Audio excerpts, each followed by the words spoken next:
Welcome to my channel True Crime Nest, where we delve into the most shocking and perplexing crimes from across the world. Today we take you to Norman, Oklahoma, a seemingly quiet conservative suburb. But behind closed doors, one woman's secret life led to a grisly murder that left the entire community reeling.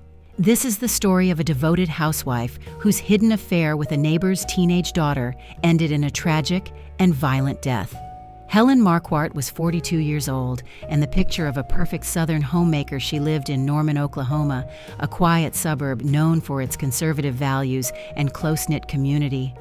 Her life seemed like something out of a family sitcom: a beautiful home, a loving husband, and 3 lively triplets.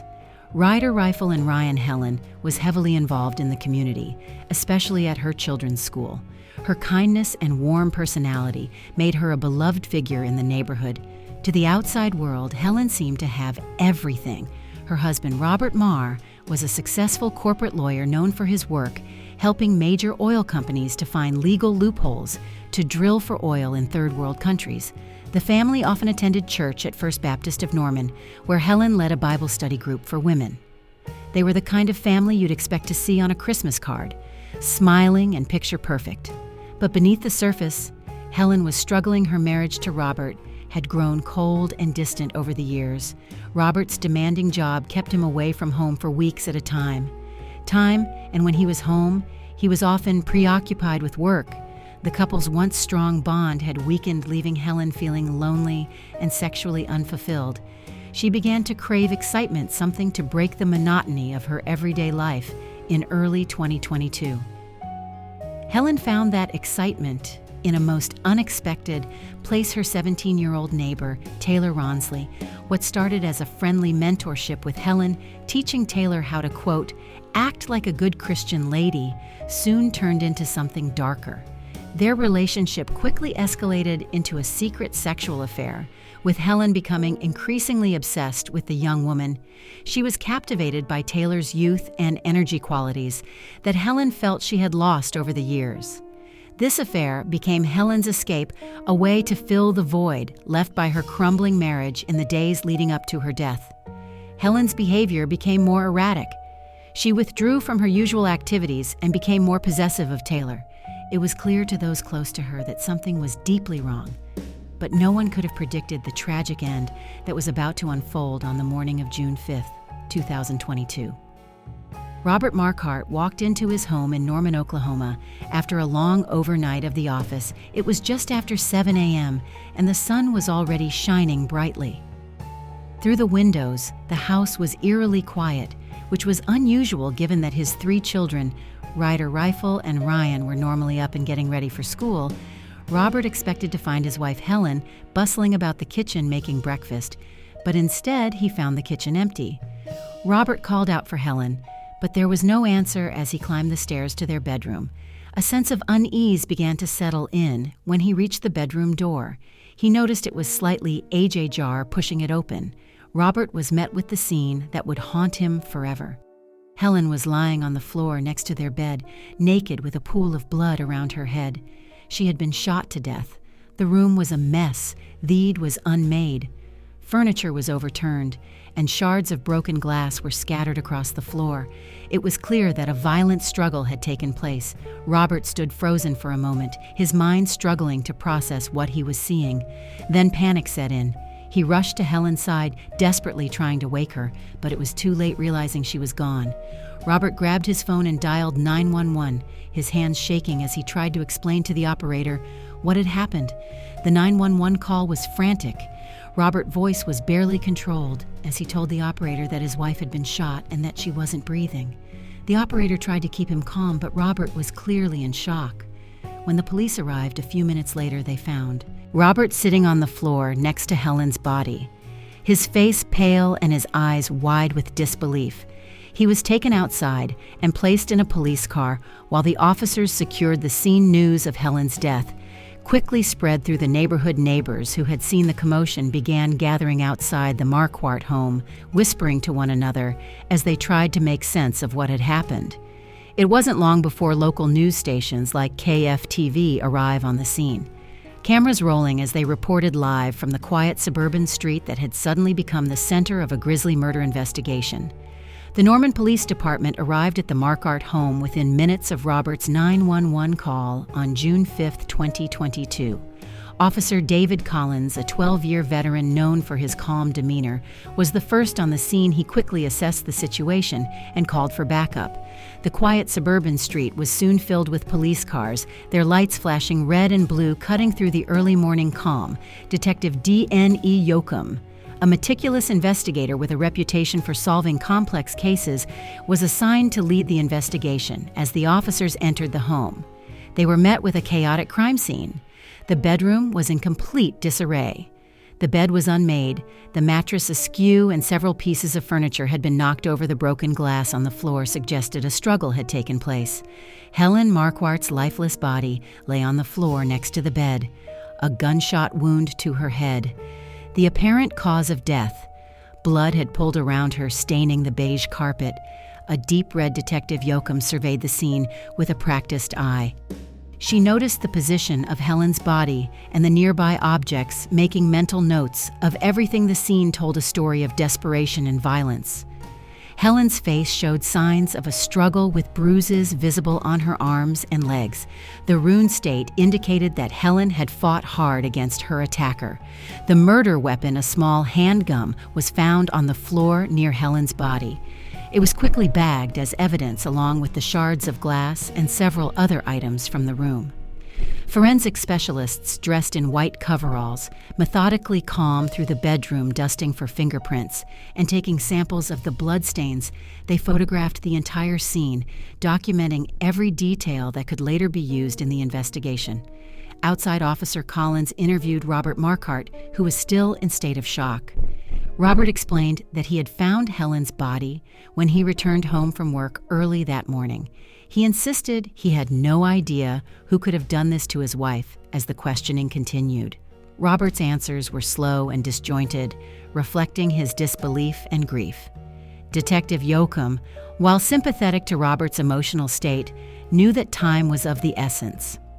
The first 48 hours after a murder were critical, and she was determined to gather as much evidence as possible before any leads went cold. The investigation was just beginning, but the scene in the Marquardt home had already provided several clues that would guide the detectives in their search for Helen's killer. Taylor Ronsley, the 17-year-old neighbor and the first suspect in the investigation, was well known around Norman, Oklahoma. She was a bright and independent young woman set to graduate from Norman High School that month. Taylor was popular among her peers, known for her rebellious streak in a town where conservative values often dictated behavior, despite her vibrant EXP exterior. Taylor's sexual relationship with Helen Marquardt had taken a dark turn. What began as a mentorship quickly escalated into a secret, passionate affair that left Taylor feeling increasingly trapped. Helen, who initially acted as a guide for Taylor in navigating the expectations of their community, soon became a possessive and controlling sexual partner, often asking Taylor to experiment far beyond her comfort zone. Taylor's friends noticed a change in her behavior. She had become more withdrawn, avoiding social gathering and skipping her usual hangouts like the local Starbucks, where she and her friends would often meet. When Detective Dwayne Yoakum and her team brought Taylor in for questioning, they were particularly interested in her sexual relationship with Helen. The detectives knew that Helen's possessiveness could have been a possible motive for murder. Taylor's reaction during the interrogation was telling. She appeared nervous, fidgeting with her hands and avoiding eye contact. Detective Yoakum asked Taylor about the nature of her relationship with Helen, and at first Taylor was reluctant to say much. However, as the questioning continued, she admitted that she and Helen had been involved in a romantic relationship that had recently soured. Taylor described how Helen had become increasingly erratic in the weeks leading up to her death. She mentioned how Helen would often call her at all hours of the day, demanding her to drop everything to have sex with her. Taylor also revealed that Helen had threatened to expose their relationship if Taylor tried to end it. These threats had caused Taylor a great deal of stress, and she had started to feel suffocated by Helen's constant K&E for control when asked where she was the night of the murder. Taylor claimed she was at a friend's house studying for final exams. The detectives noted her alibi, but remained skeptical given the tension in her relationship with Helen. Taylor's nervous demeanor during the interrogation only heightened their suspicions. Detective Yoakum pressed her for more details, but Taylor maintained her innocence, insisting that she had nothing to do with Helen's death. Despite her denials, Taylor's connection to the victim and the strained nature of their relationship made her a key suspect in the investigation. The detectives knew they needed to dig deeper into Taylor's story to either confirm or rule out her involvement in the crime. The next person under scrutiny was Robert Marquardt, Helen's 46-year-old husband, as a corporate lawyer, specializing in helping oil companies find loopholes to take people's land in third-world countries for drilling. Robert had a demanding career that often kept him away from home. He worked long hours, frequently traveling for business meetings and appearances in the close-knit community of Norman. He was known for his professional success, but also for his distant, somewhat aloof demeanor. Unlike Helen, who was actively involved in the community, Robert kept mostly to himself, focusing on his career, and leaving Helen to manage their home and raise their 3 children. Ryder Rifle and Ryan Roberts' relationship with Helen had been strained for some time. The couple, once seen as the perfect pair, had grown apart over the years. Friends and neighbors noticed a shift. They no longer attended events together, and when they did, there was an obvious tension between them. Helen had confided in a few close friends that she felt neglected and lonely in her sexless marriage. She had mentioned how Robert's constant absences had made her feel more like a single parent than a partner in their relationship. On the night of Helen's murder, Robert claimed he had been working overnight at his office in downtown Oklahoma City. He told the detectives that he hadn't noticed anything unusual when he returned home early the next morning, only to find Helen's lifeless body. Detective Dwayne Yoakum and her team were interested in Robert's alibi and his reaction to finding his wife dead. They questioned him thoroughly, trying to gauge whether his grief was genuine or if it masked something darker. During the interrogation, Robert remained calm and composed, answering questions in a measured tone. He expressed deep sorrow over Helen's death, but there was a detachment in his demeanor that the detectives found unsettling. He admitted that he and Helen had been having marital problems, but insisted that he still loved her and would never have harmed her.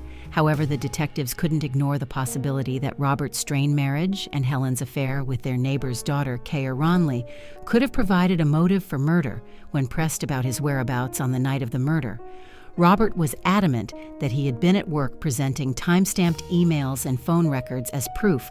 While his alibi seemed solid, the detectives were not entirely convinced. They noted that Robert's profession gave him the skills and resources to potentially cover his tracks if he were involved in the crime.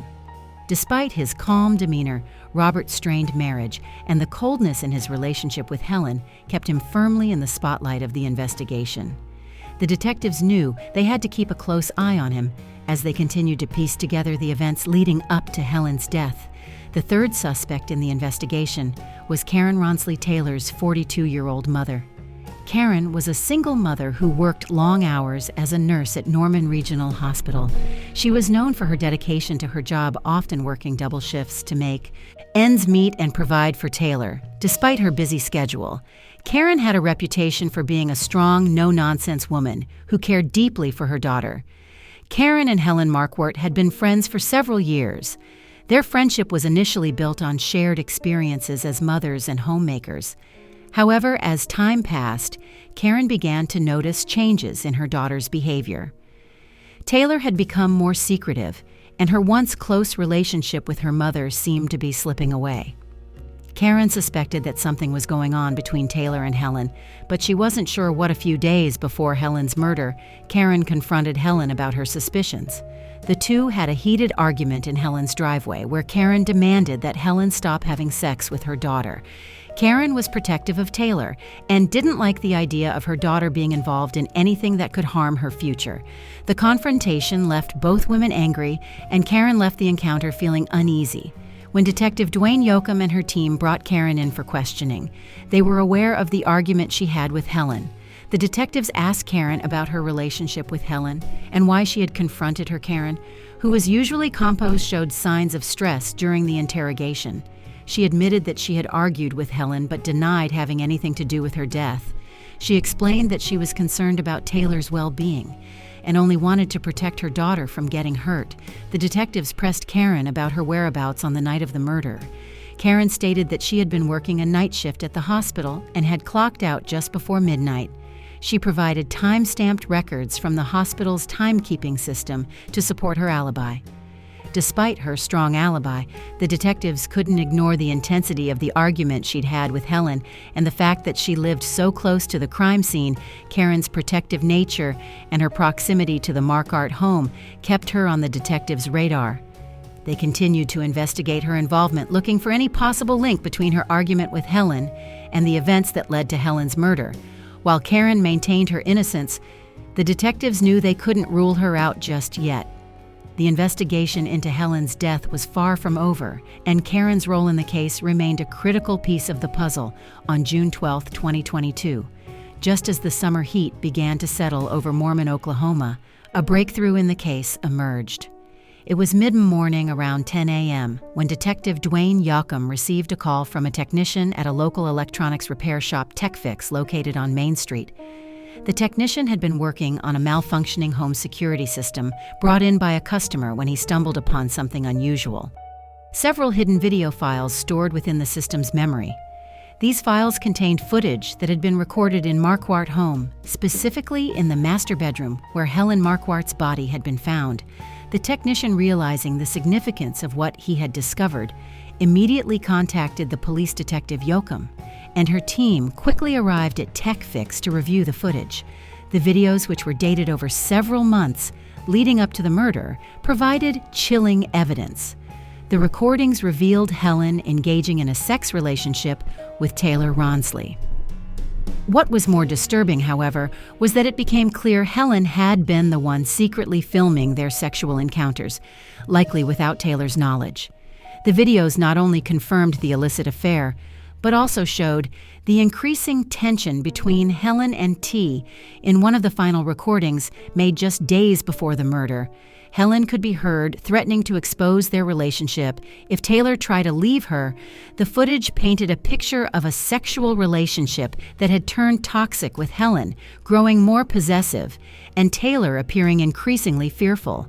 This new evidence was a turning point in the investigation. The detectives realized that Helen's murder wasn't just a crime of passion. It was the tragic result of a relationship that had spiraled out of control. The footage also provided crucial insight into Taylor's state of mind leading up to the murder, suggesting that she may have acted out of fear and desperation with this new evidence in hand. Detective Yocum and her team returned to the Marquardt home to search for the hidden cameras that had captured the footage. They found several small, discreet devices placed around the bedroom, further confirming Helen's role in recording the videos. This discovery significantly shifted the direction of the investigation. The detectives now had a clearer understanding of the dynamics at play and began focusing more on Taylor's involvement, leading them closer to the truth about what happened on the night of. The hidden footage discovered in Helen Marquardt's home provided the detectives with critical evidence that pointed directly to her. On June 14, 2022, Detective Ding Yocum and her team finally felt they had enough to make an arrest. Taylor Ronsley, just 18 years old, was a popular high school senior who had once been full of promise, known for her outgoing personality and academic achievements. Taylor was the kind of girl who seemed to have it all, but behind closed doors. She was trapped in a toxic and secretive sexual relationship with Helen, a relationship that had spiraled out of control. Taylor's once bright future had dimmed under the weight of Helen's controlling manipulation and possessiveness. On the night of Helen's murder, the tension between the two reached a breaking point. The hidden footage showed Helen threatening to reveal their sexual relationship via sex tape she had recorded if Taylor ever tried to leave her. This threat was the final straw for Taylor, who felt cornered and terrified. In a moment of panic and desperation, Taylor grabbed the gun from Helen's nightstand in shocker. The crime scene, with its overturned furniture and broken glass, told the story of a fierce struggle that had ended in tragedy. Detective Yocum, now confident in her case, moved quickly. At 3 p.m. on June 14th, the police arrived at the Ronsley home. Taylor was inside, sitting on the living room couch with her mother, Karen. The officers calmly explained the situation and placed Taylor under arrest for the murder of Helen Marquardt. Taylor, visibly shaken, didn't resist. She seemed almost relieved, as if the weight of her secret was finally being lifted. Karen, on the other hand, was in shock. She had no idea that her daughter had been involved in such a dangerous relationship, and the reality of the situation left her speechless. The arrest sent shockwaves through the community. Helen's family, especially her husband Robert and their 3 children, were devastated by the news. Robert had suspected that something was wrong in his marriage, but he never imagined it would end in such a horrific way. The Marquardt family, once seen as the epitome of suburban success, was now shattered in the days that followed. More details about the toxic sexual relationship between Helen and Taylor came to light, painting a complex picture of emotional abuse and desperation. The community, which had initially seen Taylor as a promising young woman, began to view her actions through a different lens, one that took into account the psychological torment she had endured. Taylor's arrest marked the beginning of a long legal process, one that would force everyone involved to confront the dark truths that had been hidden beneath the surface of their seemingly perfect lives. The trial of Taylor Ronley began in late November 2022, capturing the attention of the entire Norman, Oklahoma community. The courtroom was packed with spectators and media, all eager to see how the case would unfold. The prosecution, led by District Attorney Mark Peters, a 50-year-old seasoned lawyer with a reputation for being tough but fair, argued that Taylor had committed cold-blooded murder. Peters painted a picture of Taylor as a manipulative young woman who, when faced with the possibility of losing control over her secret affair with Helen Marquardt, chose to end Helen's life rather than face the consequences on the other side. Taylor's defense attorney, Lisa Green Troller, a 38-year-old known for her passionate advocacy for young clients, took a different approach. Green Taylor argued that Taylor was a victim of Helen's emotional and psychological manipulation. She presented evidence from the hidden videos showing how Helen had increasingly pressured and threatened Taylor, driving her to the brink of despair. Green Troller contended that Taylor's actions, while tragic, were the result of intense fear and a sense of having no way out. She pleaded with the jury to consider the torment Taylor had endured in the months leading up to the murder. The trial was emotionally charged, especially for Helen's family, who sat in the courtroom every day, listening to the details of Helen's secret life and the events that led to her death. Robert Marquardt, in particular, was visibly shaken as he heard testimony about his wife's affair and the manipulative behavior she had displayed toward Taylor. The triplets, too young to fully understand the proceedings, were kept away from the trial. Their lives now forever changed by the lost days of testimony and arguments. The jury reached a verdict on November 29, 2022. Taylor Ronley was found guilty of manslaughter, not murder. The jury, influenced by the evidence of Helen's manipulation and Taylor's psychological state, chose to convict her on a lesser charge. The judge sentenced Taylor to 10 years in prison with the possibility of parole.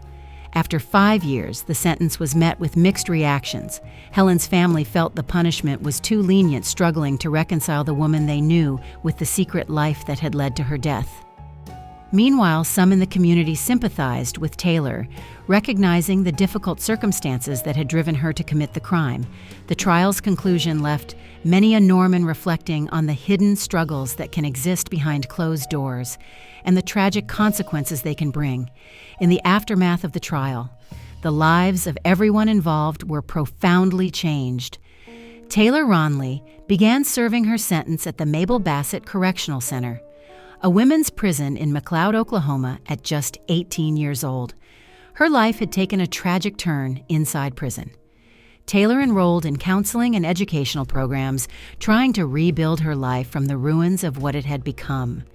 Her once bright future, full of promise, now seemed uncertain as she faced the consequences of her actions.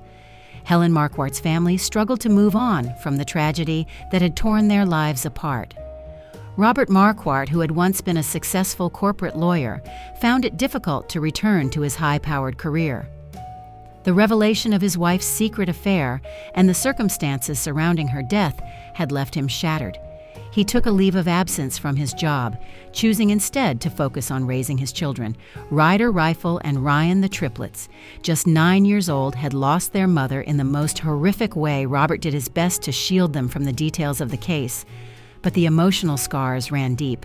Karen Ronley, Killer's mother, also faced an uphill battle. A dedicated nurse who had always worked long hours to provide for her daughter, Karen was consumed with guilt, wondering how she could have missed the signs of her daughter's distress. She continued to support Taylor throughout her incarceration, visiting her regularly and advocating for her early release. The Norman community, once close-knit and conservative, was left in shocked by the events that had unfolded in their quiet suburb. Helen Marquard's death and the trial that followed became a cautionary tale, a reminder that even in the most seemingly perfect neighborhoods, dark secrets could be lurking beneath the surface. Friends and neighbors who had once admired the Marquardt family now looked at their own lives, questioning what might be hidden behind their own closed doors. And Norman slowly returned to normal, but the memory of Helen's tragic death and the trial that followed would never fully fade. It served as a grim reminder of the hidden pain and desperation that can lead to unimaginable consequences.